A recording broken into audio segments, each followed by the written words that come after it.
Alors, c'est vrai que Julien ne va faire d'une conférence que de 20 minutes. C'est pas beaucoup 20 minutes et c'est beaucoup aussi si on veut aller à l'essentiel. Comme tous les médecins qui ont parlé, on est tous d'accord, toute la communauté des gens qui veulent soigner n'importe quelle maladie, on est tous d'accord. Le gluten, ça n'est pas compatible avec les êtres vivants. Je dis même carrément avec les mammifères. Donc, j'ai fait venir Julien, car il a écrit un livre que j'aurais aimé écrire, qu'il a édité aux éditions Thierry Souccard. Vous connaissez Thierry Souccard? Bon, on a quand même des gens qui s'engagent et qui parlent, qui n'ont pas la langue de bois et qui n'hésitent pas à se mettre en avant et de prendre des risques pour nous éclairer. Et Julien aussi a une page internet à laquelle vous pouvez vous inscrire et toutes les semaines, il vous envoie des infos. Et jusqu'à maintenant, il n'a pas dit de bêtises, donc j'agrée tout ce qu'il dit. Et donc, il a écrit un livre qui s'appelle « Gluten, comment le blé moderne nous intoxique ». Donc, il va aller directement à l'essentiel. Julien, viens avec moi. Il est intimidé, vous savez, il n'a que 27 ans. 29.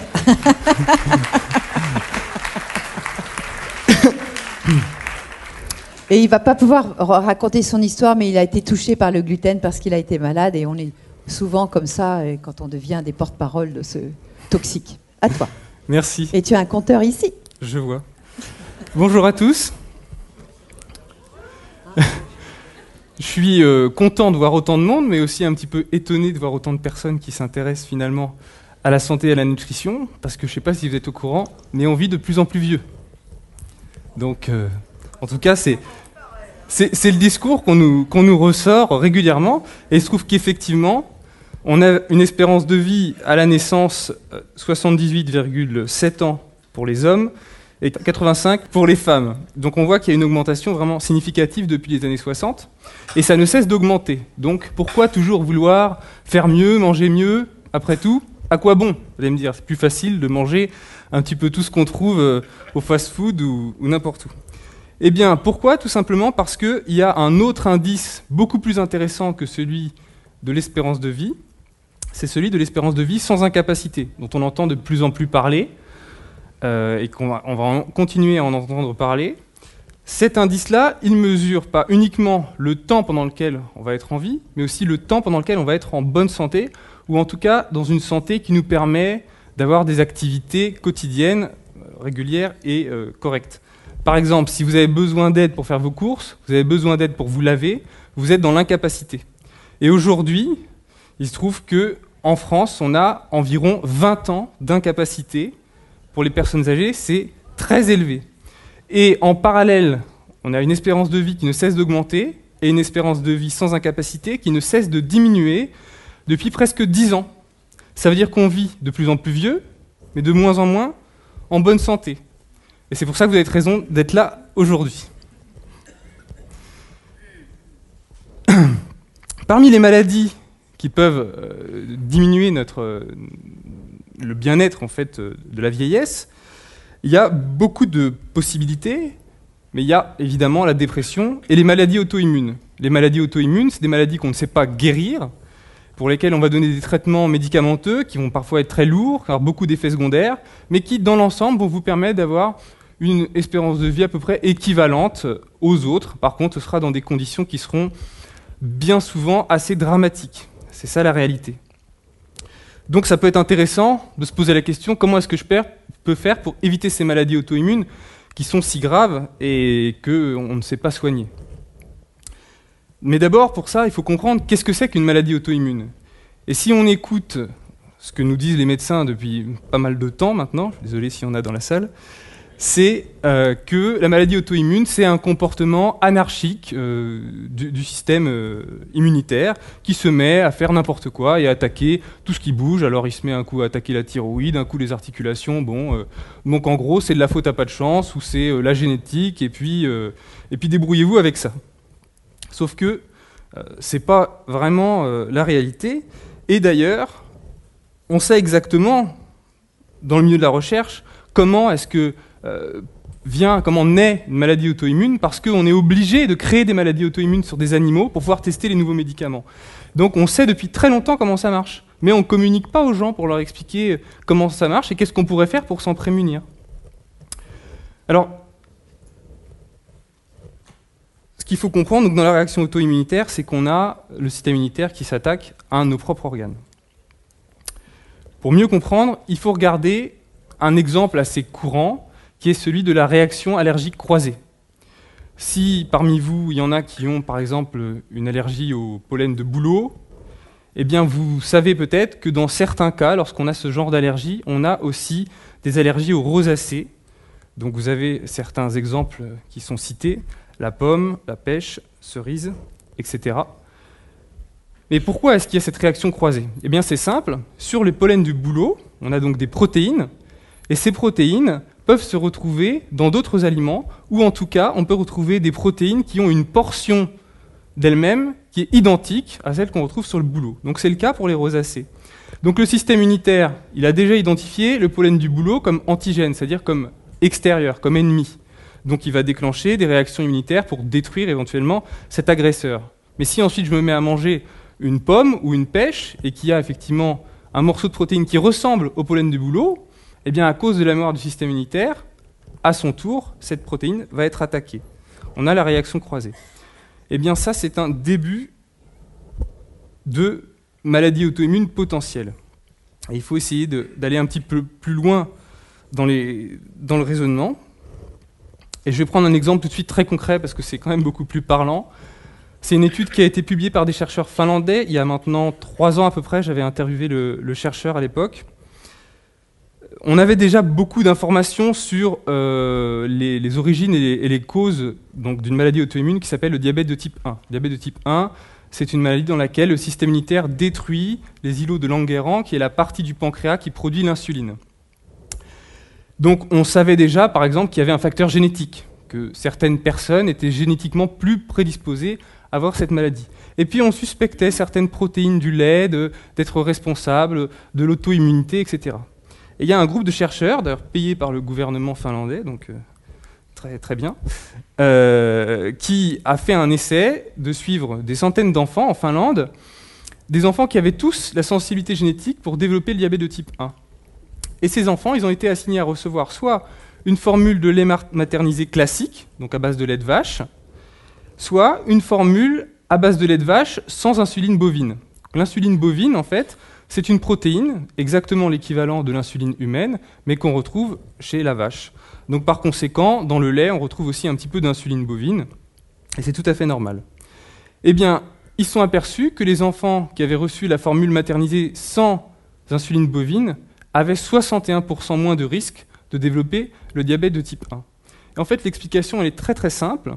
Ce qui se passe, c'est que quand ces enfants prennent une formule à base de lait maternisé classique, ils ingèrent de l'insuline bovine arrive dans l'intestin, et là, si par exemple l'enfant a une petite gastro, un rotavirus ou quelque chose comme ça, qui fragilise son intestin devient plus perméable, il y a de l'insuline bovine qui passe dans le sang, et là, qu'est-ce que fait naturellement le système immunitaire? Il reconnaît que c'est un ennemi, donc il va l'attaquer. Il va y avoir un début de réaction. Une fois que cette insuline elle est détruite, il y a la mémoire du système immunitaire. Et puis là, le système immunitaire il rencontre l'insuline humaine, celle de l'enfant. Et oh, miracle, il se trouve que la protéine de l'insuline bovine et la protéine de l'insuline humaine sont identiques à 3 acides aminés près. Donc, qu'est-ce qui va se passer?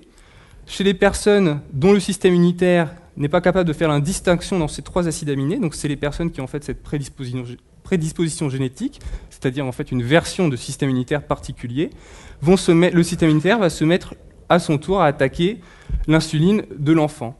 Et de fil en aiguille, le système immunitaire va remonter jusqu'au pancréas, il va détruire les îlots de Langerhans, et là on est dans le diabète qui va nécessiter à vie un traitement par insuline pour que l'enfant puisse continuer à vivre. Donc c'est une maladie terrible, et on voit quelque chose que vous aviez déjà entendu, à savoir que la perméabilité intestinale, c'est très important, puisque si l'intestin n'était pas devenu perméable, l'insuline ne serait pas passée dans le sang, et même avec la sensibilité génétique, même avec d'autres facteurs, l'enfant n'aurait pas pu développer le diabète de type 1, parce que la le prérequis absolu, c'est qu'il y ait cette réaction croisée entre deux molécules qui se ressemblent, donc nécessairement qu'il y ait cette insuline bovine. D'ailleurs, petite parenthèse, si vous devez nourrir un nourrisson, il vaut mieux allaiter, on le sait, que donner une formule à base de lait maternisé, même si malheureusement, ce n'est pas toujours possible. Donc du coup, si on veut se protéger de ces maladies graves, maintenant, il faut qu'on se pose la question, qu'est-ce qui rend l'intestin perméable? Qu'est-ce que je peux faire pour avoir gardé un intestin en bonne santé qui m'évitera à ce que des molécules qui viennent de n'importe où passent dans mon sang? Parce que c'est vraiment pas quelque chose qu'on souhaite. Et bien, c'est très simple. On a plusieurs études qui ont montré que probablement l'aliment qui perturbe le plus la perméabilité de l'intestin aujourd'hui, c'est le blé, et en particulier le blé moderne. Je vais revenir tout à l'heure sur pourquoi moderne. Mais on a des études qui montrent que ce blé perturbe, le gluten en particulier, perturbe une protéine qu'on appelle la zonuline et qui est une régulatrice de la perméabilité intestinale. La zonuline, en fait, on l'a découverte quand on a fait des recherches sur les virus qui provoquent donc des diarrhées sévères, parce qu'en fait, c'est témoin de cette perméabilité altérée, comme dans mon exemple du petit enfant avec le diabète. Donc pourquoi moderne? Moi, j'aime bien toujours m'intéresser de où on vient, parce que c'est important pour comprendre où l'on va, qu'est-ce qui s'est passé. Donc c'est important de regarder un petit peu ce que l'homme a mangé pendant 9 millions d'années, puisqu'on considère que les premiers hominidés, c'était il y a environ 9 millions d'années. On a découvert le dernier hominidé, le plus lointain, c'est Toumaï, qui a été découvert au Tchad, et qui a été daté à peu près à 8 millions d'années. Donc actuellement, on estime que les premiers hominidés, c'est environ il y a 9 millions d'années. Et on voit bien que l'alimentation, il n'y avait pas de céréales, il n'y avait pas de produits laitiers non plus. Et donc il n'y avait pas de blé, évidemment. Donc il y avait principalement des fruits, des légumes, des baies, des graines, des produits animaux, évidemment, du poisson, de la viande, des organes, etc. On s'est mis à introduire les céréales et les produits laitiers de manière massive via la naissance de l'agriculture, c'est-à-dire en fait il y a environ 10 000 ans. Alors les dates diffèrent selon la précision scientifique, mais grosso modo, c'est exactement ça. Alors quels sont les blés qu'on a commencé à consommer donc il y a environ 10 000 ans, avec le début de l'agriculture? Eh bien, c'était ce qu'on appelait l'engrain sauvage, qui est ensuite devenu l'engrain domestiqué, et qu'on trouve encore aujourd'hui sous une certaine forme, parce qu'évidemment il était un petit peu altéré, mais bon, c'est ce qu'on appelle aujourd'hui le petit épeautre dans les magasins diététiques. Et c'était un blé qui avait 14 chromosomes. Donc c'est le blé originel en fait. Donc c'est celui d'ailleurs qui est mentionné dans les livres religieux, s'il y en a parmi vous qui s'intéressent à ce genre de choses. Ensuite, on a fait des croisements, évidemment, puisqu'on a essayé d'augmenter les rendements. C'est quelque chose qu'on fait un petit peu naturellement, rendre le blé plus résistant à des maladies ou à diverses problématiques. Et on a obtenu des blés avec 2 fois plus de chromosomes, donc 28 chromosomes, à savoir, typiquement ce qu'on a aujourd'hui, ce genre de blé, c'est le blé dur et le camut. Alors là, peut-être que vous vous demandez pourquoi est-ce qu'on est passé à un doublement de chromosomes. Eh bien c'est simple, c'est parce que le blé, c'est un végétal polyploïde, qui, contrairement à l'homme, ne maintient pas son patrimoine génétique de la même manière. Il est capable de combiner son matériel génétique. Donc, tous les gènes s'additionnent, ce qui rend évidemment la plante encore plus complexe. Ensuite, on a continué encore à faire des croisements, des mutations, pour arriver au blé tendre, qui a 42 chromosomes. Donc c'est le blé du pain, typiquement. Donc là, vous pourriez penser, donc nous on mange ce blé de 42 chromosomes, mais en fait non, ça c'est le blé du 19e siècle, donc c'est le blé d'avant nous. Aujourd'hui, c'est un petit peu différent, parce qu'il s'est passé quelque chose de très important, dont beaucoup d'entre nous ne connaissent pas, parce que soit on n'était pas nés, soit parce qu'on n'a pas eu l'occasion de s'y intéresser, mais c'était un événement très très important. Donc vous avez peut-être déjà entendu parler, la Révolution verte. La Révolution verte, ça a commencé en 1950, avec de la famine dans certains pays, donc le Mexique, l'Inde et le Pakistan. Et à cette période, on a cherché des solutions pour essayer de résoudre cette famine. Et on a fait appel à un agronome généticien, donc c'est la fondation Rockefeller et le gouvernement mexicain qui ont fait appel à cet agronome. Et cet agronome, il résumait la situation dans laquelle se trouvait le monde par une citation que je vous ai donnée, et que en plus je n'arrive pas à lire puisque j'ai toujours mes problèmes de lunettes. Vous allez pouvoir lire ici. Avec une demande croissante, avec une demande alimentaire croissante, le rendement actuel requiert une diminution de la population mondiale ou la destruction de forêts pour la culture de céréales. Bon, autrement dit, on est trop nombreux et il faut trouver un moyen de nourrir tout le monde. Sauf que se dire on va laisser mourir la moitié de la planète ou un quart de la planète parce qu'on n'a pas de quoi les nourrir, c'est peut-être un petit peu difficile à accepter. Et donc, sa position, c'était de dire qu'il fallait augmenter le rendement par hectare. Ça éviterait à la fois la destruction des forêts et ça permettrait à tout le monde de continuer à survivre. Alors pour la petite parenthèse, je suis allé sur le site de Monsanto, vous savez, cette société qui nous est chère, et j'ai regardé leur devise. Alors on va vous l'afficher sur les écrans. Les ressources telles que la terre, l'eau et l'énergie sont limitées. Une augmentation de 40% de la population mondiale est prévue au cours des prochaines décennies. Une hausse exponentielle de la production alimentaire sera nécessaire pour répondre à cette croissance de la population. Par conséquent, les agriculteurs doivent obtenir davantage de chaque hectare de terre, de chaque goutte d'eau et de chaque unité d'énergie, aujourd'hui et demain. Donc en fait, Norman Borlaug, sans le savoir, était un petit peu le précurseur des sociétés d'OGM modernes. Il faut savoir donc que cet homme a fait des modifications génétiques, comme il le voulait, pour augmenter les rendements. Il a eu le prix Nobel de la paix d'ailleurs pour ça. Je ne sais pas finalement si c'était vraiment une bonne chose. Sur ce graphique, vous pouvez voir à quel point ce qu'il a fait a été efficace. C'est l'augmentation de la production de blé entre les années 70 et 2000 dans les fameux pays dont je parlais tout à l'heure, l'Inde, le Mexique, le Pakistan. Et effectivement, les modifications qu'il a faites sur le blé ont permis d'éviter à la famine, donc d'éviter à des millions de gens de mourir. Sauf qu'ensuite, ces blés se sont propagés partout à travers le globe. Pourquoi ? Parce que c'est des blés donc, qui permettaient d'avoir un meilleur rendement, qui étaient plus résistants aux maladies, etc., etc. Et ces blés, en fait, à l'époque, ils ont été obtenus par des techniques de génétique qui n'étaient pas les mêmes que celles de maintenant. Maintenant, ce qu'on appelle un OGM, c'est quand, par exemple, vous insérez, je ne sais pas, un gène de tortue dans un gène de tomate pour faire une tomate avec une belle coque, quelque chose de très très utile. Et à l'époque, on n'utilisait pas ces techniques, on faisait simplement ce qu'on appelle le rétrocroisement. Le rétrocroisement, c'est de prendre par exemple deux blés, dont un qui a une caractéristique particulière, du type résistance au froid, et on le croise avec un autre blé, et ensuite on continue de croiser les fils avec le blé qui a la propriété de résister au froid. Et à la fin, on arrive à intégrer le génome de résistance au froid dans le blé. Et on obtient un nouveau blé qui va conserver ce nouveau paramètre génétique. Sauf que, on a découvert que quand on croise deux blés, eh bien, on retrouvait bien 95% du génome des deux blés parents chez l'enfant, mais 5% du génome était totalement imprévisible. Impossible de prévoir ce qui se passait. C'est exactement la même situation que dans les OGM. Je vais en parler un petit peu plus loin. Donc c'est l'étude qui est présentée d'ailleurs sur le papier, 5% du génome imprévisible, et en particulier, il semble que ce soit les protéines du gluten qui est fortement muté depuis cette période-là. Alors bon, moi je ne suis pas expert toxicologue, hein, donc je suis allé voir un vrai expert, Jean-François Narbonne, donc, qui est professeur de toxicologie à l'Université de Bordeaux, qui est expert pour l'ANSES et aussi pour l'Europe, donc quelqu'un, je pense, d'assez compétent. Et il m'a expliqué que les conséquences des rétrocroisements avec ce génome imprévisible étaient exactement les mêmes que celles avec les OGM modernes.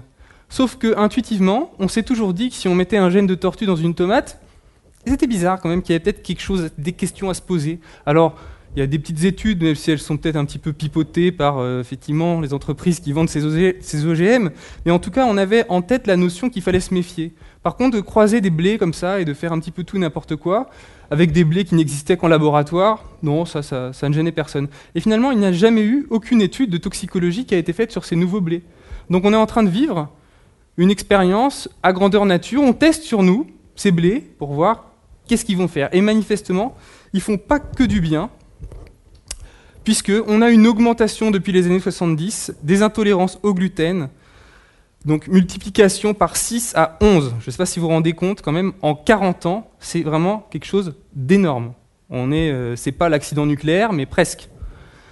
Et puis aussi l'apparition d'une nouvelle maladie qu'on appelle la sensibilité au gluten. Alors, Ce qu'on appelle intolérance au gluten, ça porte aussi le nom de maladie cœliaque, qui est une maladie auto-immunitaire dans laquelle il y a une destruction des cellules intestinales suite à une réaction croisée avec les protéines du gluten, justement.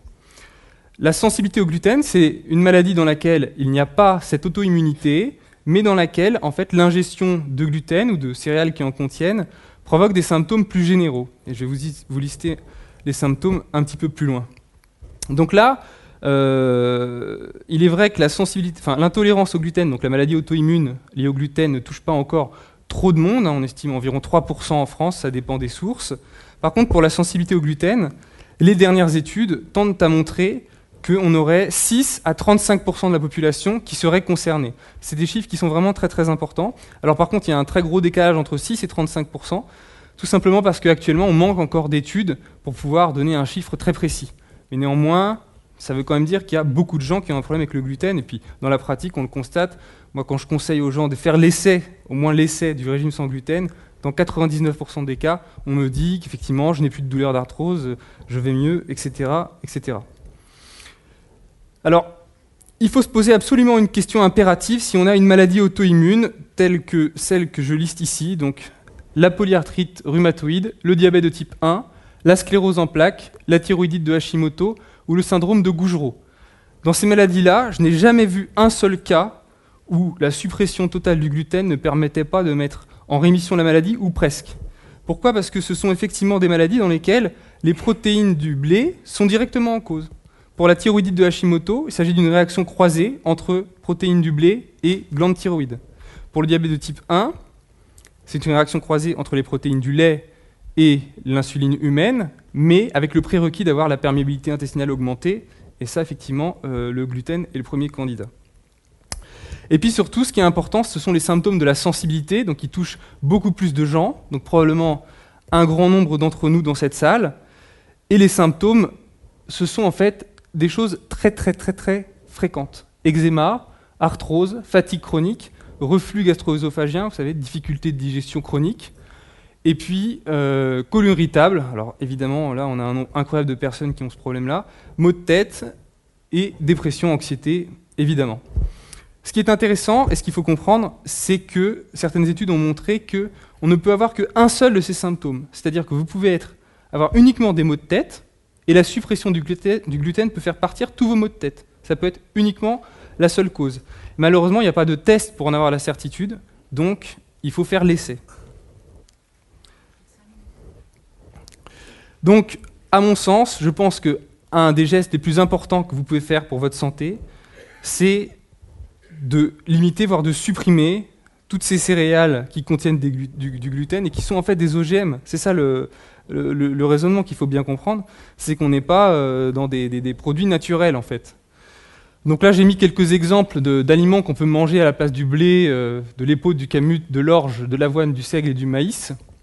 Alors vous allez me dire pourquoi le maïs ? Parce que si vous avez bien suivi, il n'y a pas de gluten dans le maïs, pour ceux qui sont un petit peu au courant, mais le maïs est aussi particulièrement muté, donc ça peut être bien essayer de le limiter. En tout cas, quand on veut faire l'essai, il vaut mieux se dire je fais l'essai sérieusement, et puis si jamais ça ne fait rien, je réintroduis doucement diverses céréales pour voir ce qui se passe. Mais enfin bon, dans la plupart des cas, ça fait bien quelque chose.